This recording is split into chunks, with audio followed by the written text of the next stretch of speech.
Bienvenidos a Economía en Breve número 172, donde comentaremos lo más relevante de la marcha de la economía y algunas reflexiones que espero les resulten de utilidad.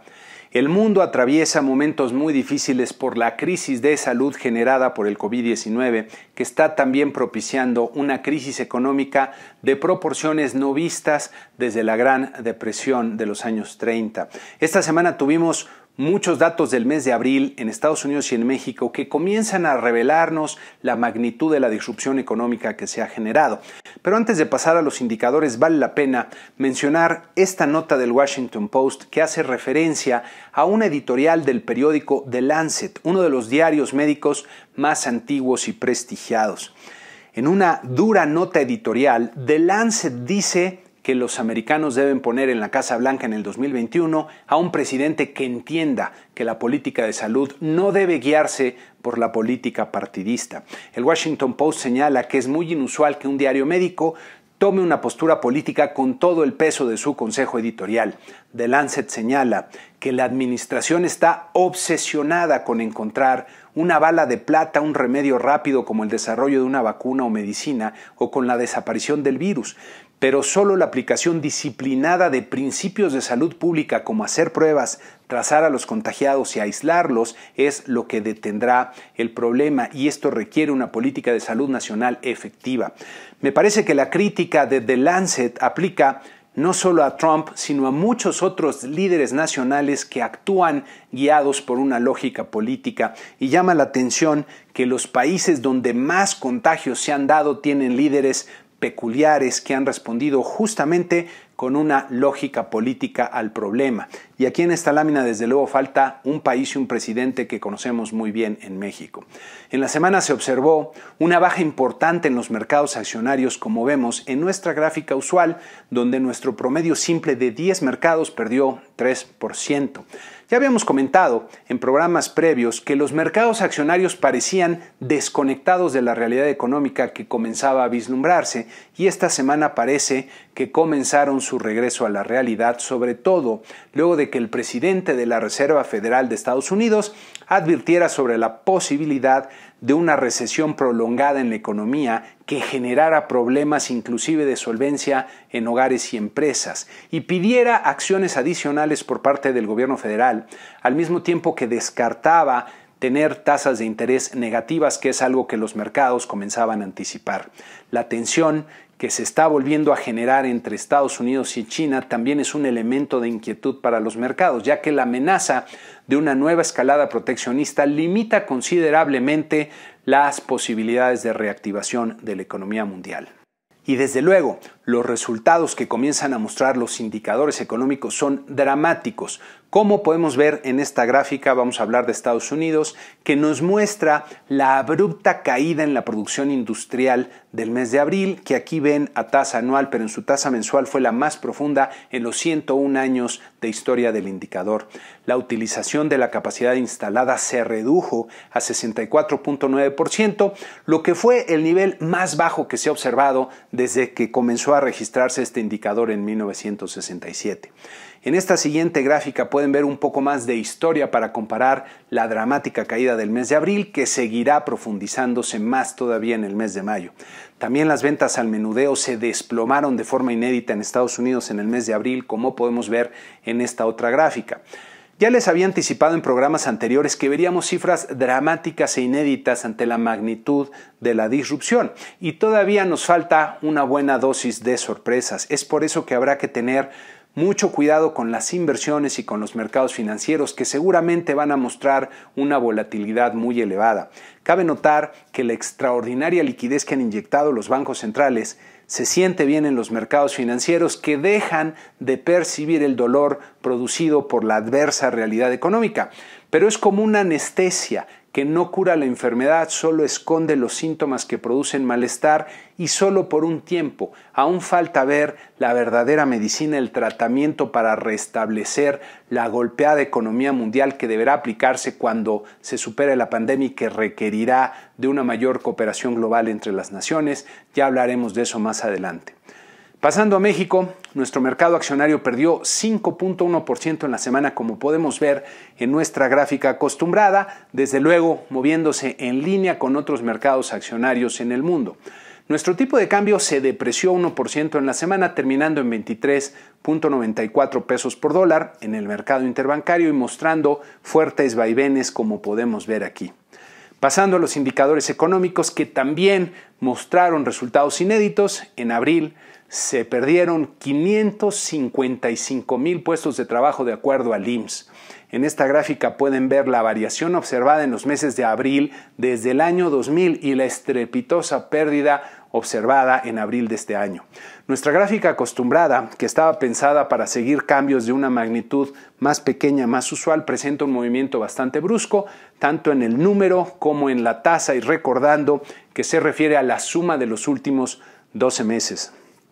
Si vemos la pérdida de empleos por sector, los más afectados fueron la construcción, los servicios para empresas y personas, las manufacturas y el comercio. Si vemos la pérdida de empleos por entidad, la Ciudad de México fue la más golpeada, seguida de Nuevo León, Quintana Roo, Jalisco y el Estado de México. Cabe notar, por cierto, que la mayor parte de la actividad económica y empleo se concentran desde luego en la Ciudad de México, Nuevo León, Jalisco y el Estado de México, por lo que era de esperarse que estas entidades aparecieran aquí en esta lámina. Pero Quintana Roo no es de las que más actividad económica o empleo genera, y por eso su aparición en esta lámina es especialmente preocupante, ya que el golpe es proporcionalmente mucho mayor para su población, y desde luego se explica por la fuerte afectación que está sufriendo la actividad turística.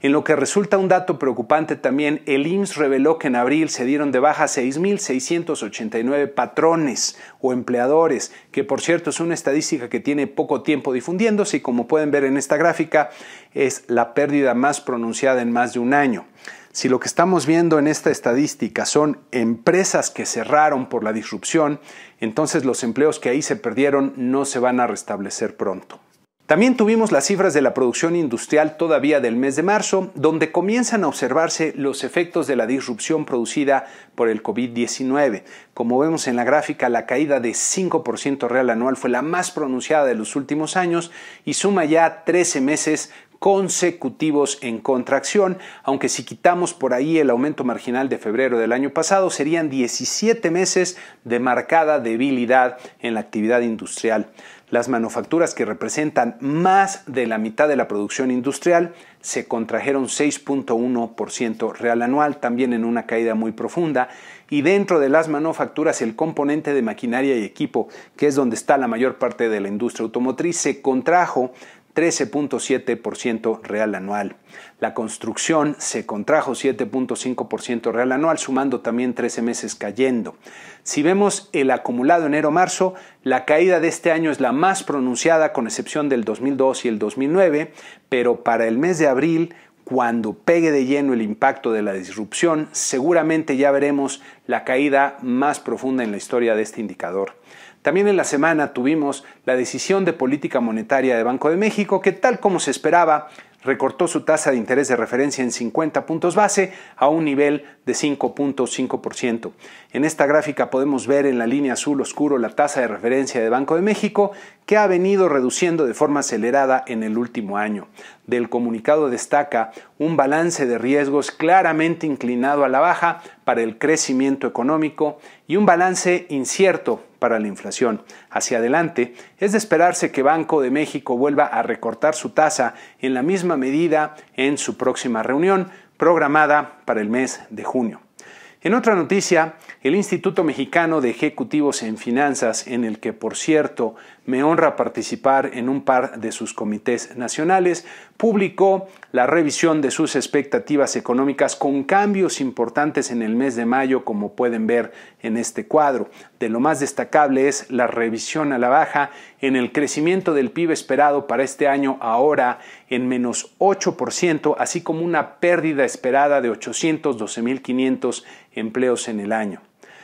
Pasando a otro tema que es imposible dejar de comentar, Este fin de semana el presidente publicó lo que llamó un ensayo sobre la nueva política económica en tiempos del coronavirus, que siguió a una nueva denostación de los economistas en una de sus mañaneras de la semana, en la que también demeritó a arquitectos e ingenieros. Así comienza el ensayo. Como es evidente, el COVID-19 no es la causa de la recesión económica global, y después se pone a acusar del derrumbe del modelo neoliberal en el mundo. Me parece ineludible hacer un par de comentarios a las implicaciones que tiene este documento, ya que su contenido francamente no vale lo que vale el papel en el que está escrito. Lo primero es que como ciudadano me da mucha tristeza y vergüenza con los ciudadanos de México y del mundo que nuestro escudo nacional, que nos representa a todos, se ponga en un documento así, que comienza con semejante despliegue de soberbia para luego pontificar sin el menor recato y fundamento de temas que deja evidentemente demostrado no comprender. Incluso la única gráfica que aparece en el documento que pueden ver aquí se interpreta de forma errónea. Lo que esta gráfica nos dice es que la desigualdad en México, medida por el índice de Gini, se había venido reduciendo en los últimos años. Lo segundo es que la manifiesta incomprensión de los fundamentos más básicos de la economía es presagio de una política económica desarticulada, incapaz, ineficaz y muy desafortunada para el país, como ya lo estamos viendo en los datos duros. Aquí vale la pena hacer una reflexión sobre el impacto económico que tendrá la disrupción generada hasta el momento por el COVID-19. En esta gráfica pueden ver la evolución del PIB, que es la suma del valor monetario de todos los bienes y servicios que se producen en la economía cada año. Para aislar el efecto de la inflación, el PIB se calcula a los precios de un año en particular, en este caso el 2013, de forma que el crecimiento aísla el efecto de los precios y se refiere solo al crecimiento de las cantidades de bienes y servicios. Del 2010 al 18 el PIB creció una tasa promedio del 3% y ya para el 2019 comenzó a abrirse una brecha. Para el 2020, de acuerdo con los estimados más recientes, así se verá la caída en la producción, abriéndose una brecha enorme respecto a la tendencia que tenía la economía. Esta caída representa menos producción de alimentos, ropa, medicina, vivienda y una gran cantidad de bienes y servicios, lo que aumentará la pobreza y la desigualdad en el país. La diferencia entre ambos puntos representa 2.4 billones de pesos del 2013, que traídos a pesos actuales equivale a 3.4 billones de pesos. Para dimensionar el tamaño de esta pérdida en la producción, si tomamos el salario medio de cotización del IMSS de abril, que fueron 403.6 pesos diarios, con esos 3.4 billones de pesos se podría dar empleo por todo un año a 23.4 millones de trabajadores, superando, por cierto, los 19.928 millones que se tienen registrados actualmente en el IMSS. Pero esta caída se explica por la disrupción económica generada por las medidas de contención del contagio del COVID-19, y lo mismo está pasando en el resto del mundo. Viendo hacia adelante, si hubiéramos continuado con un crecimiento de 3% real cada año, hacia el 2024 tendríamos una producción de 21.5 billones de pesos del 2013. Si a partir del 2021 recuperamos una tasa del crecimiento del 3% anual, terminaríamos el 2024 en 19.1 billones de pesos del 2013, y recortando un poco nuestra gráfica podemos ver que aún creciendo al 3%, tardaríamos hasta el 2023 para recuperar el mismo nivel de producción y bienestar que teníamos en 2018. Pero si en cambio tomamos las expectativas vigentes con la mediana del crecimiento del PIB en la encuesta de Banco de México más reciente, que pueden ver aquí en los números azules para cada año, el sexenio terminaría sin haber recuperado el nivel de producción y bienestar con el que inició. Mientras más tiempo se tarde el presidente en comprender estos temas y más tiempo se lleve en dar un viraje de 180 grados a su política económica, mayor será el deterioro en las perspectivas de crecimiento y en el bienestar de la población, y contrario a sus mejores intenciones que ha manifestado una y otra vez, más se profundizarán la pobreza y la desigualdad en el país. En su documento señala que el nuevo Tratado de Libre Comercio con América del Norte traerá muchas oportunidades de inversión, pero por otro lado también tuvimos la noticia de que las embajadas de Canadá y la representación de la Unión Europea enviaron cartas expresando su preocupación por la decisión de la Secretaría de Energía de impedir la puesta en marcha de las plantas de energía limpia en un proceso bastante atropellado que incluso propició la salida del Comisionado de Mejora Regulatoria, que es la comisión se encarga de ver que los cambios se den con el orden adecuado, afectando las inversiones de empresas importantes de estas regiones. Con este tipo de decisiones se debilita el Estado de Derecho y las posibilidades de inversión, de crecimiento y desarrollo económico que tanta falta nos hacen. Para terminar la semana que inicia tendremos poca información económica relevante, destacando en México los datos de la inflación de la primera quincena de mayo y las ventas minoristas del mes de marzo. En Estados Unidos lo más destacable serán las minutas de la última decisión de política monetaria de la Reserva Federal, pero los mercados estarán atentos a la evolución del COVID-19 y al proceso de reapertura de la actividad económica en varios países, donde el riesgo de que se presente una segunda oleada de contagios con las consecuentes reacciones negativas en los mercados e impacto económico negativo parece especialmente relevante. Es uno de los temas que habrá que seguir. En fin, así están las cosas en el entorno económico y hay que reconocer la realidad como es para poder tomar las mejores decisiones para cada quien en lo individual y en sus negocios, y esa es justo la intención de este programa y de este canal.